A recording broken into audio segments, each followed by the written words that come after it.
sunny secular hours, or afternoon or evening, whenever you're tuning in. I'm your host, Sunny Secular, and welcome to Secular Minority Podcast. On this podcast, we give a non-religious humanist perspective on the world around us. We conduct interviews, share happy stories, speak on issues going on around the world. We present a safe place for all minorities, including LGBTQIA, non-believers, vegans, atheists, whatever. There's no shunning here. Speaking of shunning, today's guest is known as ExJW Comedian Jay on Twitter. On Instagram, he is Jay the Comedian 1. And on Facebook, it is Jay Think He's Funny. We have Jay. Jay, are you there? Sorry about that. There you are. Hi, how you doing? I am here, just barely. Yeah, I'm sorry. All right. Thank you for joining me for this quick episode here today. And the topic was, I shunned them this time. Oh, that's right. We turning the tables, ladies and gentlemen. Okay. So what we're going to do, what I usually do is get into the background, and then I'll talk about the reasons why you deconverted, and then we'll get into any other things that you have going on. So let's go to the beginning. Tell us what it was like for Little Jay. For Little Jay. Okay, so inside of the organization, if I'm being completely honest, I was never big into it, you know? It was one of those situations where I believed in the stuff, you know what I mean? Like I believed in Jehovah and paradise was coming, and I believed in everything I was told, but I didn't like it. And it's funny because I felt like I was weird, you know, because everybody around me was really like, oh yeah, Jehovah, and I'm so happy doing this. I'm so happy going out of field service. I'm so happy going to the assembly. I hated it. You know what I mean? I'm like, I'm not happy at all. Like this is kind of whack. And it's like everything that I was supposed to hate, I loved. And everything I was supposed to love, I hated. You know what I mean? Oh. So for a long time, I felt like I was just meant to be destroyed because everything about the organization, I didn't enjoy. I only enjoyed like going to skating parties and hanging out with people like that. And at least you got to the skating parties. I couldn't even go there. Oh, you couldn't go to the skating parties? Oh wow, yeah, in Chicago, the skating parties was the place to be every Sunday after the meeting. And it was funny because my parents, they wouldn't allow me to go there if I didn't like study for my meeting. I didn't go out of field service. If I didn't put Jehovah first, I couldn't go have fun later. So that's what kind of made me do it.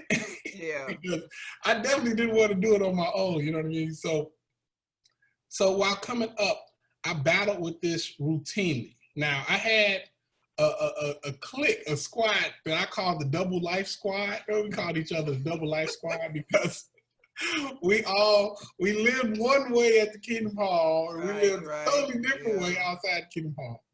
But we still all kind of believed it, you know? Like a lot of those same people are fully invested into the organization now, you know? Like not all of them like got out like me, but while inside the organization and, you know, like just trying to figure things out, it was a struggle for me. It was definitely hard. And I think other people got that because even though I was only disfellowship one time, there was a lot of times in Kingdom Hall, especially my congregation, where they didn't talk to me or they didn't befriend me. You know what I mean? Like for some reason, and this is something I found out later, like the elders would kind of secretly go behind your back and kind of warn the congregation about you. Now, I know like people are familiar with being marked in the congregation as like you know, somebody goes on stage and they say this person is marked. That never happened to me. But somehow inside the organization or inside my congregation, like, I don't know, they were just telling people like, don't hang out with him, don't talk to him, he's dangerous. You know what I mean? Right. But it was weird because everybody, for the most part, that wasn't like, you know, super duper spiritual, they like to talk to me because the same way I am now, I was then. I used to joke all the time. I used to play around, be inappropriate and all that stuff. And and it drew people to me, right. But it also, like, you know, made it very obvious when people didn't want to hang with me, you know? Because I'm like, wow, this, you know, like, you really don't like me. What did I do, you know? But maybe it was their parents, you think? Possibly. I remember, like, when I was really young, because when I first got my car license, and in order to drive and go places and do stuff, I had to be on top of my spiritual stuff. My parents would not let me do it if I wasn't on top of my spiritual stuff. So I had to comment. I had to have 2 comments for the meeting, and I had to raise my hand, like, you know, trying to get them 2 comments in. You know, I wasn't always getting called on. But I had to. I had the 2 comment thing because my parents told me that too. Oh yeah. Yeah, you have to raise your hand at least twice, or it's you can't go outside, or you can't do this. All that. I couldn't fall asleep or nothing. I had to stay awake. My mom used to pinch me when I was little if I fall asleep. Exactly. But but I ended up, like, you know, so I had to, like, always, like, study for my meetings, always have my comments and stuff like that. And I had to go out of field service Saturday and Sunday, right? For at least an hour. And that was usually, you know, a couple blocks of my territory. And sometimes, like, there were people who thought, like, oh, look at him. He's spiritually strong. I wasn't. I just like to go out and party, so I had to do my thing. You know what I mean? Right. But as I got older, I guess they figured it out because they stopped hanging with me in my congregation. Like, the older I got, the more they was like, nah, there's something wrong with this joker. Well, would you say that your aha moment was when you were more of a kid, or once you got to be a teenager? What was your moment that said, you know what, I'm done with this? My moment came when I was older, late teens, not even late teens, like mid-20s, I want to say, is when I started looking at things from a different angle. Because now it was these people, I watch a bunch of YouTube videos, and it was these people called the Black Israelites, right? Now, the Black Israelites are crazy. Yeah, that's what I said, old. Yo, they are crazy. They say you hit the wrong channel. Oh man, yo, they say some of the most crazy and offensive stuff that you could ever watch. But I couldn't stop watching it because it was so hilarious to me. Oh, you were laughing. Yeah, because they were so mean to people. Like, they were so unnecessarily mean and horrible to people that I would watch their videos and just be sitting there busting up laughing, right? It was so funny to me. But what happened is, they start pointing out certain things in the Bible, saying, like, for instance, that Jesus was black, right? Yeah. They say, you know, skin of bronze, hair of wool. He was in the African continent. Most people that come from that side of the world are brown skinned, you know? Right. Yeah. And it made sense to me. And it made me wonder, why isn't the organization more focused on the details of what Jesus looked like? Like, especially if he was a darker brown skin color. So I started to ask questions about that. And when I started asking those questions, I constantly got hit with, oh, you're looking at apostate material. Oh, you're searching for apostate material. Oh, you questioning. And I'm just like, no, I'm not. It's just somebody asking the question. That's not, like, I'm like, I just answer the question, like, why is this that way? And I got, like, all type of answers, like, oh, does it really matter? And I'm just like, yeah, it kind of matters to me. Yeah. like y'all got Jesus looking like the Italian, and he's not from Italy. Right. But the point that got me, like, doing that is because, like, the more they accuse me or question whether or not I was looking at apostate videos, it kind of made me like, well, what am I missing? Right. What is in the apostate material? Right. I'm like, if they got information that begs the question and get my, because this is the thing. I've always enjoyed information, you know? Like, even the Black Israelites, it was crazy, weirdo information that I would never take in, but it made sense. And since it made sense, it did make me ask a question, but I just always enjoy information. Information never hurts. So once I got that, and I'm just like, you know what? I'm really like not even giving a fair shake to anybody who left the organization. And I kind of had my prejudice against them too. Like, you know, they must be disgruntled because they left and they just mad because they lost Jehovah's love and all this stuff. But I actually was like, you know, let me just listen to what they got to say. Let me give it a fair shake. And I listened to this girl. It was funny because like I did like the generic. I'm like, I'm gonna search for some apostate material today. Right. I just put in apostate, right? Like I don't even. It's like the dumbest search thing, but I just straight put in apostate, right? And this video popped up for this woman named Apostate Chick, for YouTube on YouTube. And she don't make videos like that no more. Like I don't think she made any videos in years, but I started watching her videos and they were funny. Like they were really funny and informative, and she spoke from the heart, and it spoke to me. And then it really opened my eyes to start looking at other material and really starting to research everything that I thought was right. You know what I mean? Right. And it happened like in levels, you know? Like it was the first like, oh wow, the congregation is wrong. Then it went to, oh wow, it goes beyond the congregation. Maybe the Jehovah's Witness leadership, maybe they don't know that all this is going on. They know. Right. And it's like, yo, this goes deep. This rabbit hole goes really deep. And the next thing you know, everything, like, and I just stopped right there. And I just went down to my very, like, okay, what is the first thing that I believe? And the first thing I believed was that God existed, right? That was my very first thing. Like, okay, God exists, boom. And now we can start building on to that.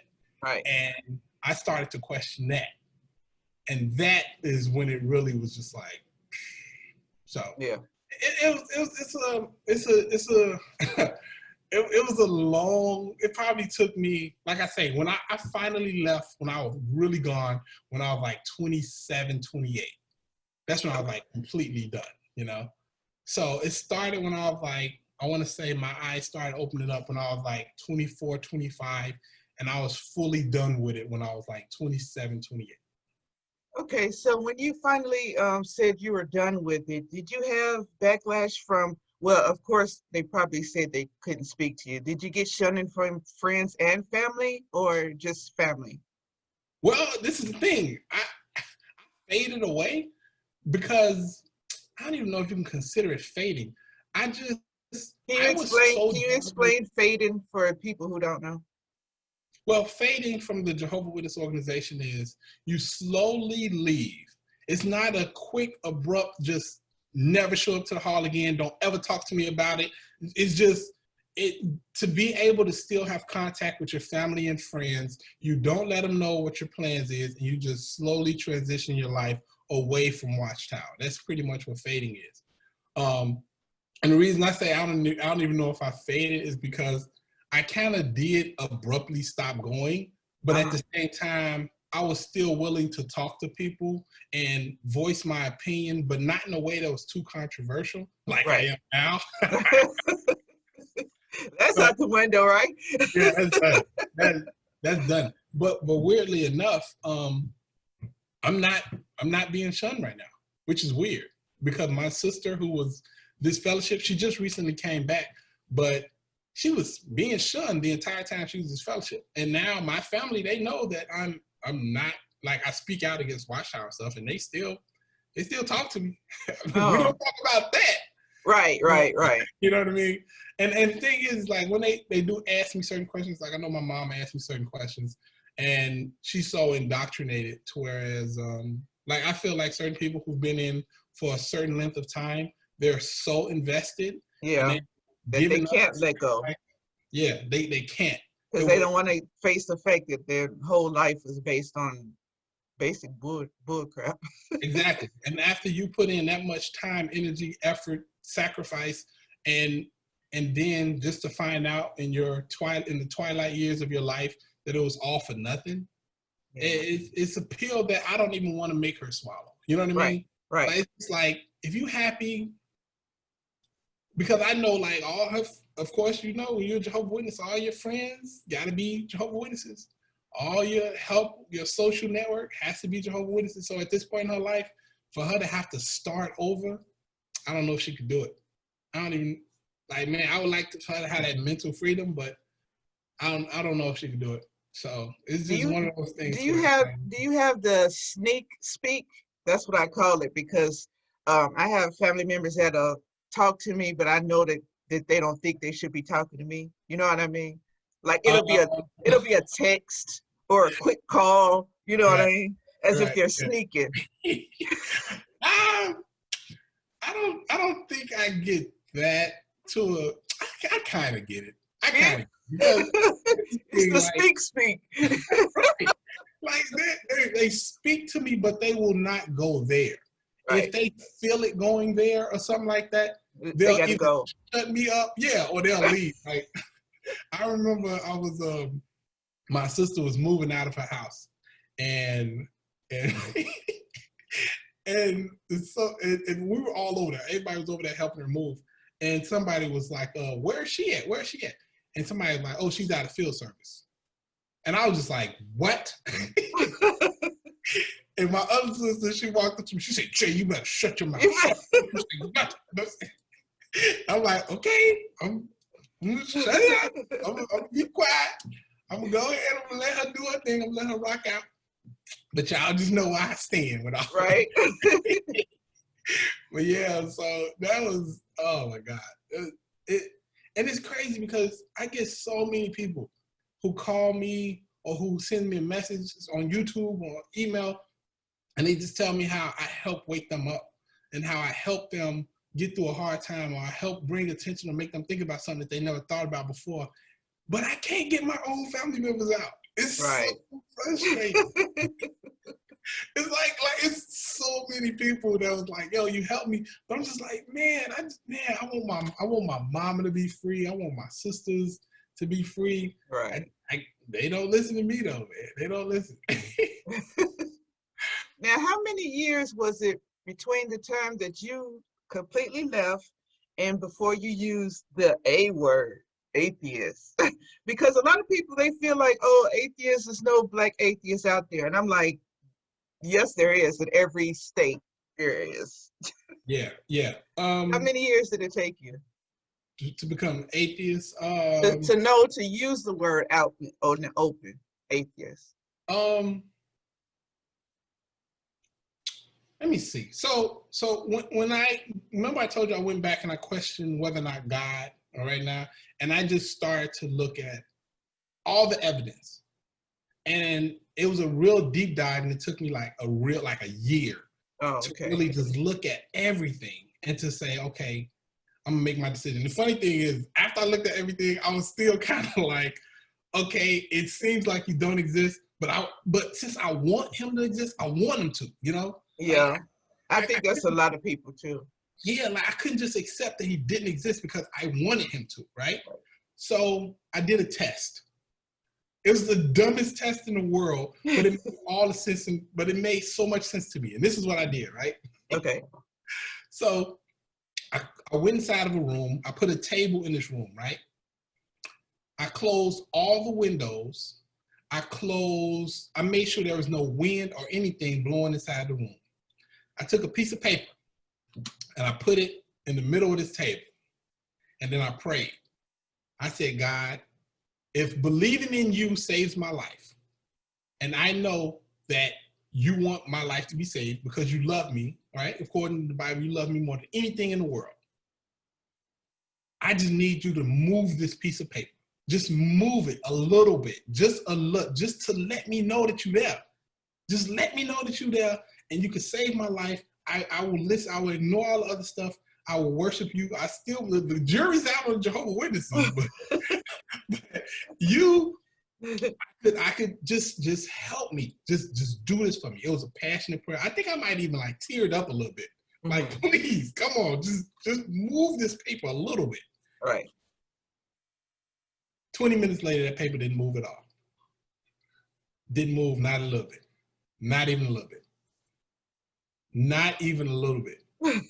I left the room, came back an hour later. And it was funny. Like I was being so methodical. Like on his table, I had like this little erasable, like a dry erase marker, and I like outline the edges of the paper. So to see if it moved. To see if it moved at all, right? Like even just a little bit. Okay. And I left it in the room. I didn't even touch it. I came back a day later. Nothing. So that proved to me either God didn't want me to know he existed, or he was okay with me going on believing that he don't exist. Right. Or he don't exist. Either way, it's not up to me no more. Like I did everything to prove to myself. All I needed was just a little bit of help from him. And either he didn't want to give it to me, and he's okay with destroying me, or he don't exist. So it was at that moment that I was like, well, I'm an atheist now. Well, since you've been out, have you been able to get with other groups of atheists in your area, or? Nah. See, because like I look at atheism the same way I look at like not believing in Bigfoot, you know? I don't like, let me go search for other people that don't believe in Bigfoot. It's like, nah, like I don't believe, and I don't need anybody else to reinforce my beliefs. I do listen in to certain podcasts that like I say, it's the information thing. Like I listen to the Atheist Experiment with Matt Dillahunty. Yeah, I like Matt. A lot of people don't like him, but I like him. Yeah, I like Matt. I like Matt a lot. But I listen to him. They're very informative. They make you think in different ways. And like one thing that people ask him that they ask me is that, what would it take for you to believe in God? And he answered it masterfully. He said that I don't know what it would take, but I do know that the God of the Bible, since he's all-knowing and all-wise, he would know what it would take. Right. And he has yet to do exactly what is done to make me believe. Mm-hmm. So he either don't want me to believe, he don't care, but either way it go, it's not my problem. I don't believe, so. Okay, so here's a question that's going to be a little tricky, but I'm going to ask it anyway. Sure. Why do you think that religion, period, especially Christianity, but religion, period, why do you think Christianity has such a big hold on the Black community versus other communities? Because, well, okay, let me take that back, because the, you call it the evangelicals, they're starting to come up now. But why do you think it's such a stronghold on the Black community? Well, it always happens like this. And a good example of it is, I've lived in all parts of Chicago, the really good neighborhoods and the really bad neighborhoods. Right. When I lived in the good neighborhoods, I rarely saw Jehovah's Witnesses. Saw them, but they were rare. You know what I mean? When I lived in the bad neighborhoods, I saw them all the time. They were everywhere. You couldn't get away from them.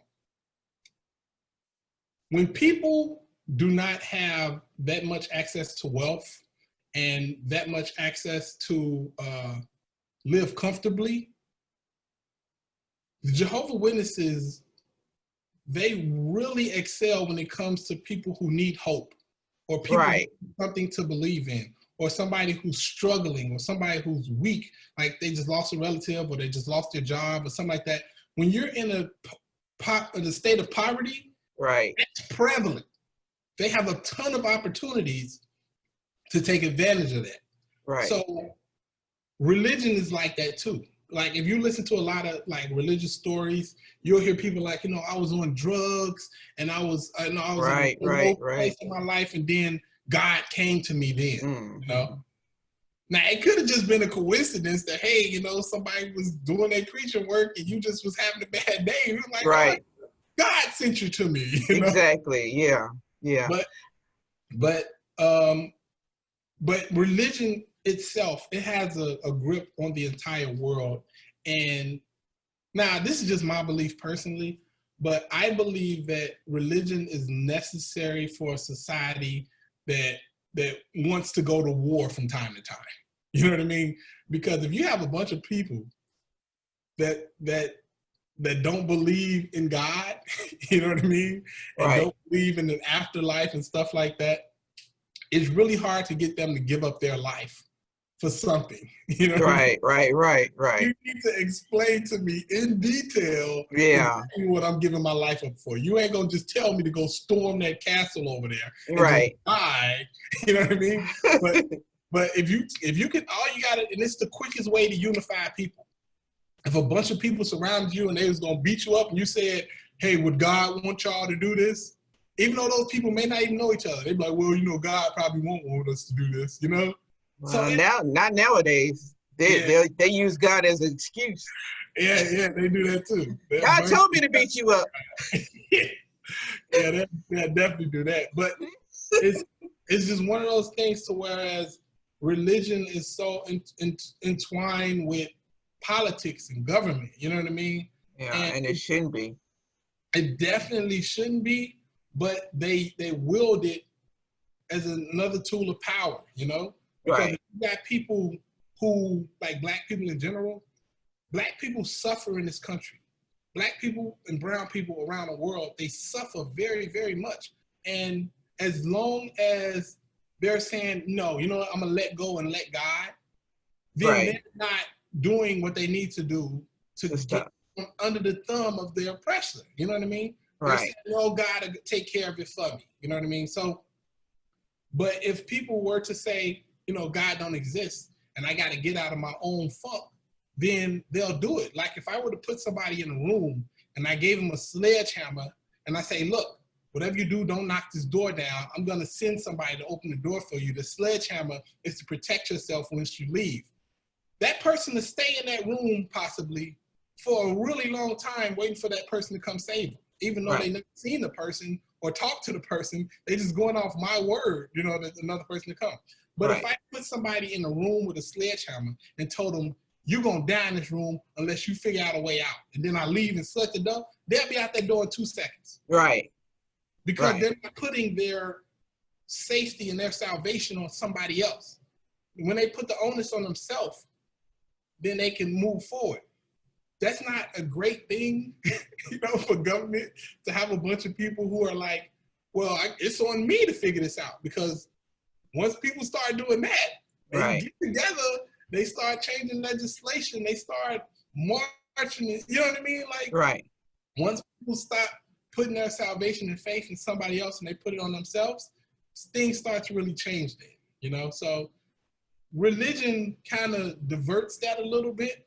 It kind of, you know, stops people from going crazy, like, yo, we need to start tearing stuff up and going crazy. People like, oh, no, just let go and let God, you know?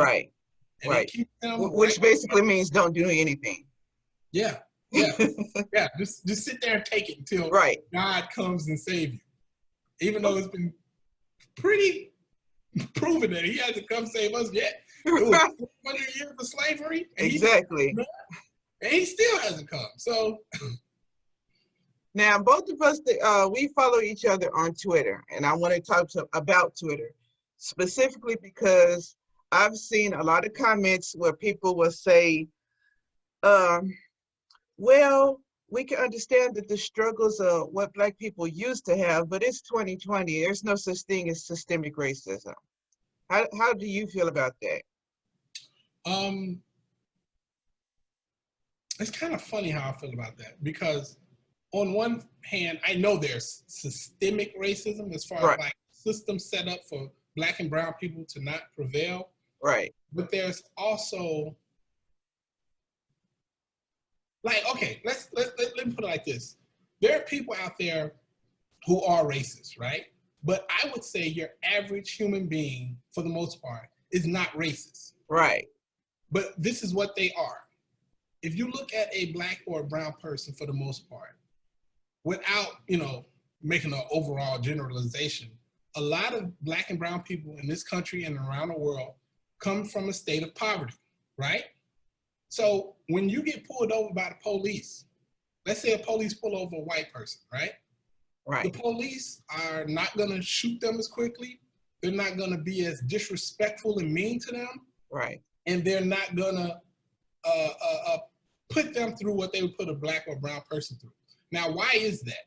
Most people say, oh, well, because they just like white people and they hate brown people. I don't buy into that. I buy into this. When they look at a white person, they can see that there's a good chance that this person has a mayor in his family, a doctor, a lawyer, somebody of wealth and power who could possibly come to their defense if they do something wrong. Mm-hmm. That's what they see when they see like your average white person, right? So you can't just bully them. You can't just do anything you want, because chances are, how you know that your sergeant, your white sergeant, isn't his big brother or something, you know? Right. Like, you don't know. But when it comes to black and brown people, when they look at them, they're like, well, what are you going to do? You can't sue us. Can you afford a lawyer? Do you know how to go to court? Do you know the proper steps to take? I don't think you're that educated. Right. And not only that, I don't think you have anybody in your family who's in a position of power that can hurt me. Mm-hmm. So I can do whatever I want to you. And if you move or do the wrong thing, since I know you're from a place where there's a lot of poverty and stuff, you're more dangerous. So I'm not even going to try to be like give you a chance or be heroic. I'm just going to shoot you. You know what I mean? Right. It comes down to, I don't know if it's racism or just hatred. It's bullying, you know? You see a group of people in a country to where they have not been the most successful, and yeah, they're defenseless. You can't, we feel like we can do this to you and there's nothing you can do about it. And that's where I fall in at. But that also comes, that's a part of systemic racism, meaning that the system is set up for white people, for the most part, to be successful and thrive, whereas black and brown people have to suffer or work twice as hard to get, you know, success and stuff like that others get passed generationally,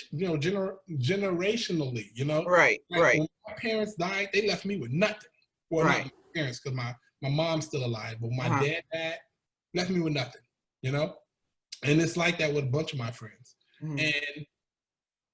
And for that to differ and for that to change, that means I have to put in some work and gain some type of success so I can leave something for my children. But for the most part, that constantly happens. Like when a black parent dies, they don't have millions and trust funds to leave for their kids and stuff like that. You know what I'm saying? Right. So, like, we're just a people to whereas other people feel like, hey, we could bully them. There's nothing they can do because they can't protect themselves financially. Right. And I don't think that everybody is just like, oh, we just hate black people. It's just like, no, we don't see you as a threat. You know what I mean? And in a lot of cases, as human. That's what I've seen. Yeah, and as long as somebody is not a threat, then they'll be treated as such. You know, they won't be respected. They'll always have to look over their shoulder and stuff like that, because I mean, people are bullies. People are bullies, and it don't matter whether or not you're racist or not to not respect black people. You know. Right. Because I know plenty of people who are on the side of black people and who love the causes, and they'll be there for their black brothers and sisters. But if it go down, let's say there's something that's going on and it's going down, they will leave them high and dry. Yeah. Because it's like, yo, I got to protect myself. You can't protect me. You know? How you going to protect us? If I go to jail and I'm white, how my black friend going to call his lawyer brother up? Or, you know what I'm saying? Like, they're not. They like, yo, I gotta protect number one. And that's the point I try to like get out there. A lot of people don't agree with me. A lot of people are like, Jay, you crazy. What you talking about? I see it though. That's how I always seen it. Well, see, I've seen both sides really, because I was born and raised in Gary. So okay, Gary. All right. So seeing how the police interact with when they think it's all black, and then when I moved to Tennessee where it was all white, I've seen that even how the police interact with, say for instance, a trailer park. Our apartments was like, there was a bridge. I guess you can, the way I can explain it, it was a bridge. So when you went across the bridge, it was a trailer park. You came back across the bridge and there was our apartments. So our apartments was by the trailer park. Even when the police was dispatched over there every day, they still didn't get slammed on the ground. You know what I mean? They didn't get taken to the courthouse as many times as I saw that they did for blacks. They called their parents when it was kids. It was still a different dynamic, even when it was poor white with, you know, blacks who were in the suburb area. But here's the thing, what you said about they don't think black people have lawyers or things like that. In Tennessee, majority, well, not majority, in the suburb area, there are a lot of mixed race children, a lot. So I don't understand why the police would say, oh, well, you don't have any representation, because that mixed race child very well could. You know what I mean? Yeah. So why do you think they still just disregard that and just will slam, you know, slam your head on the ground or bump your head on the, you know, on the car, or just take you to, they have a bad tendency to take the kids straight to, you know, the police station instead of calling the parent, versus the white child where they would go call their parent, or, you know, get their parent on the phone and tell them what's going on. And I don't understand that. It's still like building up habits, you know? If they have a habit of not respecting brown people, it don't matter if you mix. Right. You know what I mean? Like, right. That's why we say it only takes one drop, because that's literally what it is. If you talk a certain way, like I've seen, you know, like black people come in all shades, right? Right. All mixes, all shades, anything you can think of.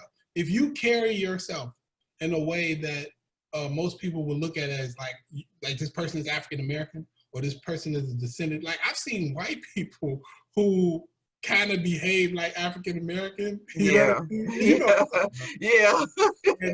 And they probably won't get it as much if they got like the blonde hair and the blue eyes. Right. But if they got that like even slightly curly hair or anything like that, they gonna get it.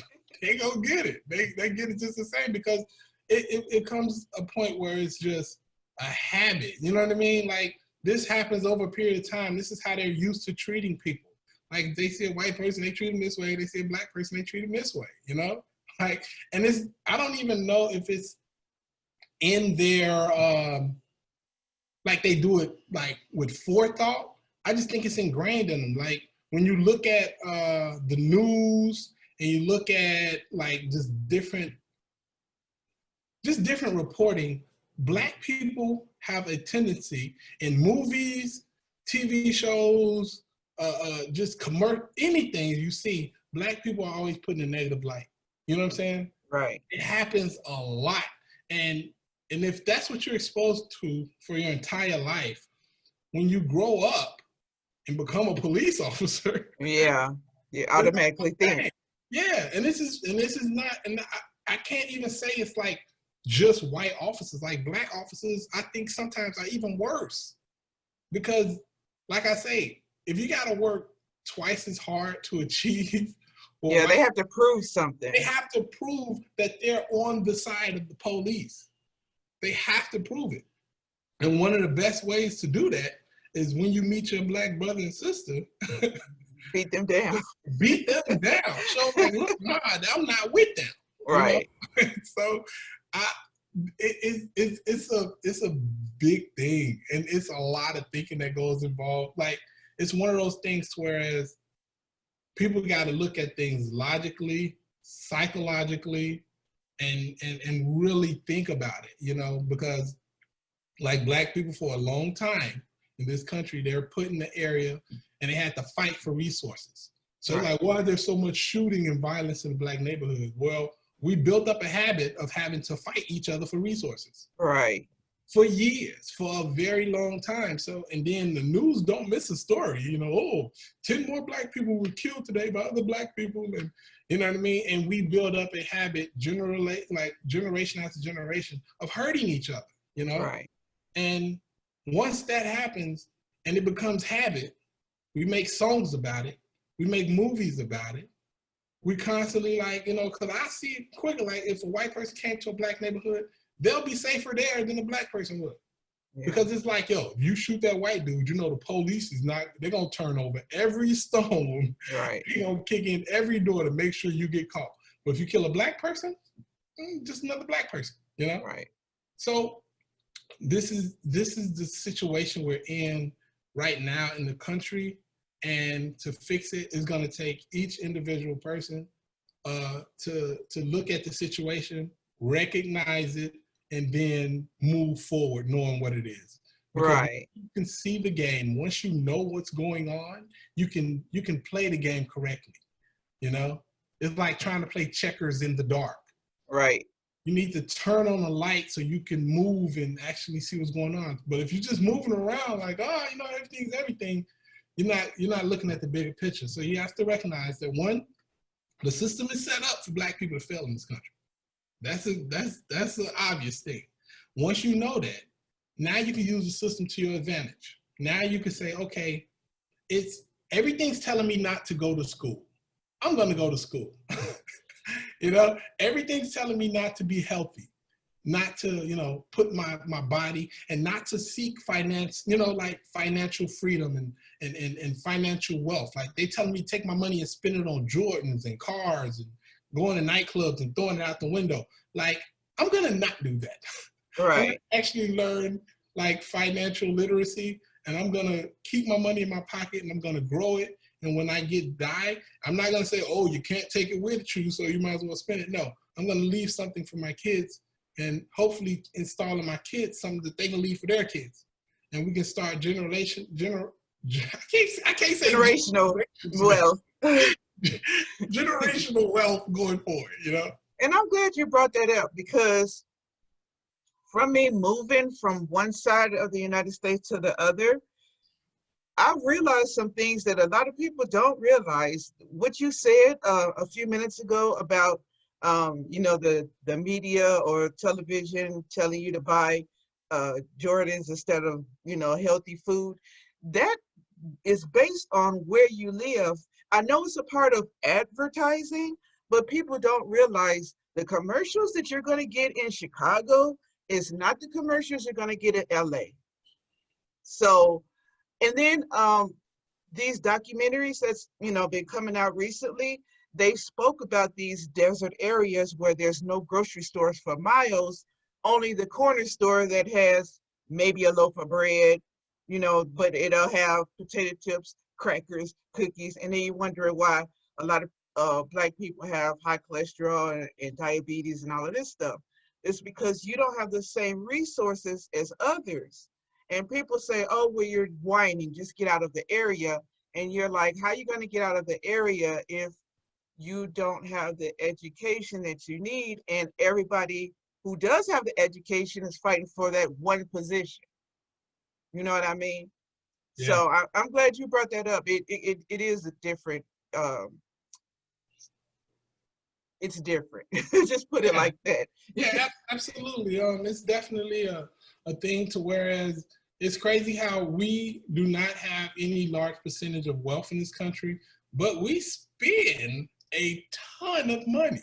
Right. Like the black dollar is ridiculous. Like, and the thing is that it's because we're so willing to spend. I was talking to somebody earlier today.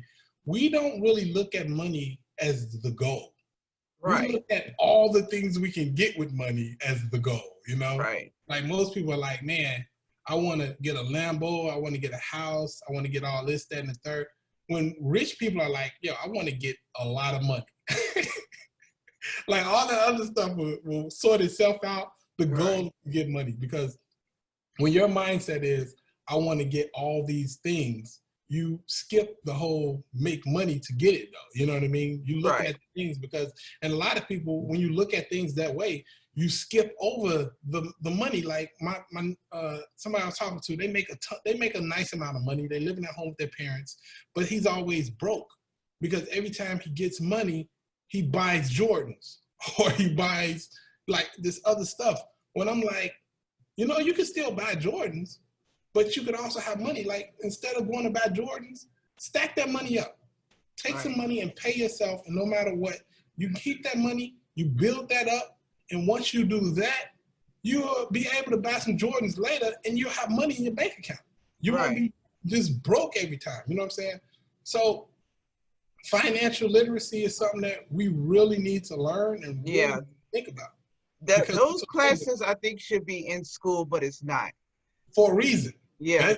It's a reason you don't want people, because the economy would suffer with a bunch of financially smart people who are just not out there. Oh, look at, they got new burgers at McDonald's. Let's go to McDonald's. Like, that's the people they want in this economy. You know what I mean? They don't want a bunch of like frugal people walking around here penny pinching and stuff like that. You know what I mean?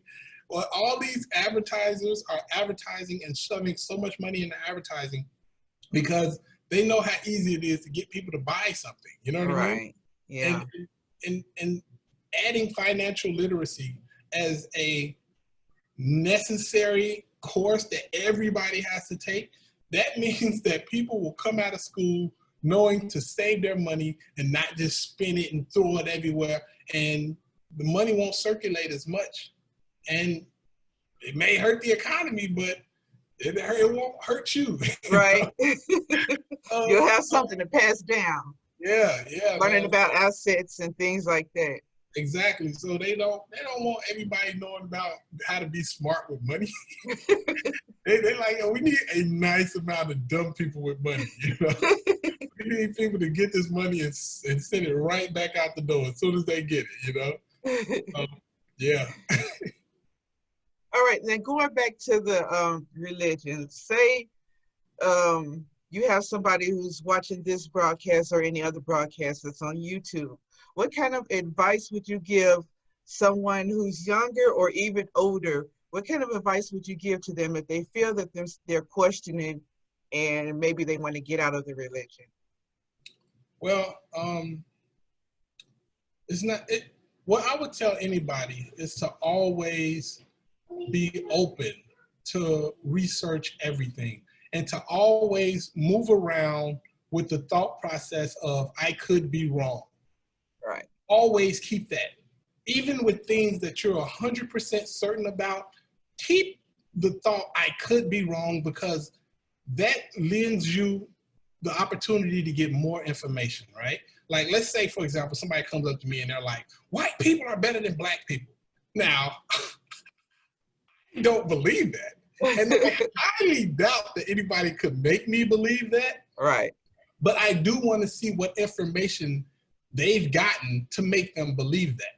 And this is the thing. If I were to just ignore them and walk away, right? If that situation happened again, I would have to ignore them and walk away again. Mm-hmm. But if I sit down and I listen to what they say and listen to whatever they have to reason, it gives me more ammunition, because there's been plenty of times where I talk to people who are crazy. Like, I remember somebody was talking to me about the earth being flat, right? So I looked up the information that they had, and I looked up the scientific information, and now I can argue against that craziness better. Okay. So it's the same thing with that. You listen to what they say, you get that information, and now you're better equipped moving forward to discuss this topic better. So if you're a Jehovah's Witness and they're telling you don't listen to the other side, they're evil apostate liars. This is the thing I've learned about apostates.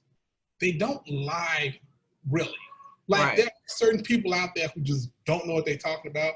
But for the most part, when you talk to somebody who's left that organization, they don't meet the first qualification of being an apostate. They don't lie. Right. If you think that the information they give you is wrong or flawed, look it up. I challenge you to look it up. And if it's true, look up some more information. Because this is the thing. When you have the truth, you don't need to protect it. The truth is the truth, whether you like it or not.